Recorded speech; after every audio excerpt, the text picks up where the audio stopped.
ਮੇਰੀ ਗੱਲ ਸੁਣੋ ਮਜ਼ਾ ਬੇਬਾ ਸਫੀਆ ਬੀਬੀ ਮਜ਼ਾ ਤੈਨੂੰ ਵੀ ਬੇਬਾ ਹੁੰਦਾ ਤੂੰ ਵੀ ਥੱਲੇ ਬਹਿ ਕੇ ਨਾ ਲਿਖਣੋਂ ਨਹੀਂ ਮੁੜਦੀ ਕੋਈ ਵੀ ਕਿਉਂਕਿ ਤੇਰੀ ਵੀ ਦੁੰਬੀ 'ਚ ਦਾਣਾ ਪੈਣ ਵਾਲਾ ਆ ਸਮਝ ਲੱਗੀ ਆ ਇਹ ਨਾ ਜ਼ਿਹਨ 'ਚ ਰੱਖੀ ਕੋਈ ਵੀ ਤੂੰ ਬੜੀ ਚੰਗੀ ਏ ਚੰਗੀ ਤੂੰ ਵੀ ਕੋ ਨਹੀਂ ਕੋਈ ਵੀ ਤੂੰ ਵੀ ਇਹਨਾਂ ਦੀ ਬੇਗੀ ਏ ਸਮਝ ਲੱਗੀ ਆ ਤੇ ਚੱਲਣੀ ਨਾ ਇੱਥੇ ਬੇਗੀ ਏ ਤੇ ਨਾ ਇੱਥੇ ਦੁੱਕੀ ਤੇ ਨਾ ਇੱਥੇ ਤਿੱਕੀ ਮੌਲਵੀ ਅਸਾਂ ਨੰਗੇ ਕਰ ਛੱਡਣੇ ਨੇ ਆ ਗੱਲ ਮੇਰੀ ਯਾਦ ਰੱਖੀ ਅਸਾਂ ਪਾਕਿਸਤਾਨ ਦੇ ਲੋਕਾਂ ਨੂੰ ਇਹ ਦੱਸ ਛੱਡਣਾ ਕਿ ਇਹਨਾਂ ਮੌਲਵੀਆਂ ਦੇ ਕੋਲੋਂ ਆਪਣੇ ਬੱਚੇ ਜਿਹੜੇ ਨੇ ਨਾ ਉਹ ਬਚਾ ਲਵੋ ਨਹੀਂ ਤੇ ਇਹਨਾਂ ਨੇ ਤੁਹਾਡੇ ਬੱਚਿਆਂ ਦੀਆਂ ਚੀਥੜੇ ਅੜਾ ਦੇਣੇ ਨੇ ਫੜ ਕੇ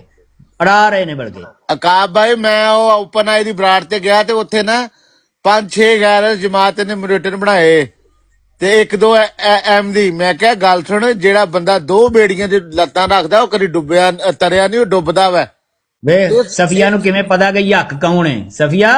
ਇਹ ਤੈਨੂੰ ਕਿਵੇਂ ਪਤਾ ਲੱਗ ਗਿਆ ਕਿ ਯੱਕਾਂ ਕਿਉਂਕਿ ਤੇਰਾ ਯੱਕਾਂ ਦੇ ਨਾਲ ਵਾਹ ਰਿਹਾ ਹੈ ਸਮਝ ਲੱਗੀ ਆ ਦੱਸੋ ਯੱਕ ਕਾ ਭਾਈ ਇਸ ਔਰਤ ਦੇ ਬਾਰੇ ਜ਼ਿਕਰ ਨਾ ਕਰੋ ਇਹ ਤਾਂ ਲੁੱਚੀ ਔਰਤ ਹੈਗੀ ਇਹਨੂੰ ਦਫਾ ਕਰੋ ਲੁੱਚੀ ਔਰਤ ਗਸ਼ਤੀਆਂ ਔਰਤਾਂ ਇੱਥੇ ਜਨਾਬ ਵਾਲੀ ਟਿਕਟੋਕ ਦੇ ਉੱਤੇ ਲੁੱਚੀ ਔਰਤ ਹੈਗੀ ਤਾਂ ਹੀ ਤੇ ਬੰਦੇ ਨੇ ਮੂੰਹ ਨਾ ਖੜਾ ਆਪਣਾ ਸਫੀਆ ਤੇਰੇ ਬੰਦੇ ਨੇ ਤੈਨੂੰ ਕਿਉਂ ਛੱਡਿਆ ਤੈਨੂੰ ਬਹੁਤਾ ਪਤਾ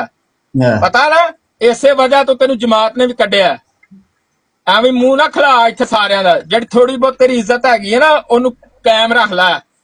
ਦਫਾ ਹੋ ਗਈ ਹੈ ਸਾਡੀ ਜਮਾਤ ਚੋਂ ਤੇ ਉੱਥੇ ਜਾ ਕੇ ਆਪਣੇ ਮੌਲਵੀਆਂ ਦੇ ਨਾਲ ਜਾ ਕੇ ਯਾਸ਼ੀ ਮਾਰ ਸਾਡੀ ਕੋਈ ਨਹੀਂ ਕੋਈ ਵੀ ਇਹਨਾਂ ਦੀ ਹੋਈ ਹੈ ਸਾਡੀ ਤੂੰ ਕੁਛ ਵੀ ਨਹੀਂ ਹੈਗੀ